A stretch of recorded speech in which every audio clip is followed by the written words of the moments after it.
l'enfant à VOMI devant la caisse. Je suis partie pendant 30 minutes, j'étais en grosse crise d'angoisse. Une collègue, je me souviens, elle avait 2 enfants, elle n'avait pas dormi de la nuit parce qu'ils avaient eu la GASTRO. Et en plus, elle savait que j'étais hémétophobe. J'avais simulé quoi? Que mon chat avait un problème et qu'il fallait que je rentre à tout prix pour l'emmener chez le vétérinaire. J'ai commencé à avoir peur de VOMir, je ne peux pas dire le mot.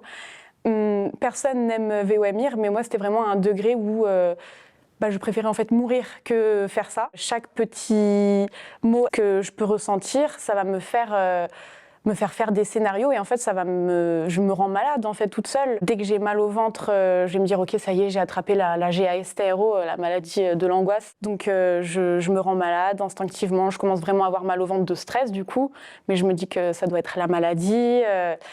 Ou même quand c'est des personnes extérieures qui sont malades ou qui se plaignent qu'ils ont mal au ventre, je psychote et je m'écarte d'eux et j'angoisse. J'ai vraiment plein de tocs par rapport à cette phobie. Je mange déjà seulement chez les personnes où j'ai déjà mangé, où je sais qu'ils font attention à tout ce qui est date de péremption. Par exemple, pour aller au restaurant, je vais regarder tous les avis. Enfin, tous les avis, on s'entend, mais je vais regarder les plus mauvais avis pour voir s'il y a eu juste une personne qui a eu mal au ventre, j'irai pas. Il y a des aliments justement où je me dis non ça je mangerai pas au cas où je tombe malade. Souvent le poisson ça peut être pas frais, je mange pas. Vraiment dans chaque métier ou même chaque métier que j'ai déjà fait, il y a toujours une situation qui m'est arrivée par rapport à mon hémétophobie. Quand je travaillais à Decathlon, j'étais hôte de caisse, hôte d'accueil.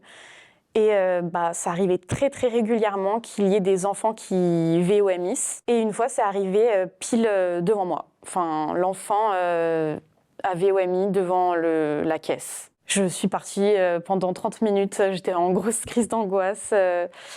Ouais, non, horrible. Et là, avec l'approche de l'hiver, donc hiver dit microbes, ouais, comment tu te sens? Je déteste l'hiver à cause de ça. Mais ouais, c'est un stress immense. Rien que là, on a pris les métros. Je me suis dit, mince, j'ai plus de gel hydroalcoolique, faut vite que j'en achète un. Souvent, on me pose la question de est-ce que tu veux des enfants? Je réponds non à chaque fois, je veux pas d'enfants, mais d'un autre côté, je sais que j'en voudrais un moment. Mais juste, je me mets à l'idée que j'en veux pas parce que être enceinte, c'est synonyme de VOMir et non, je veux pas. Et avoir un enfant, c'est synonyme de s'occuper de lui quand il est malade, être dans la même maison, dans le même endroit. Je peux pas.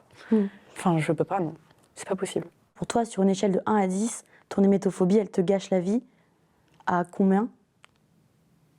9. C'est pour ça que je suis contente d'en parler ici, parce qu'il y a plein de personnes qui ne réalisent pas à quel point ça gâche la vie et à quel point c'est pas drôle en fait. C'est un handicap quoi.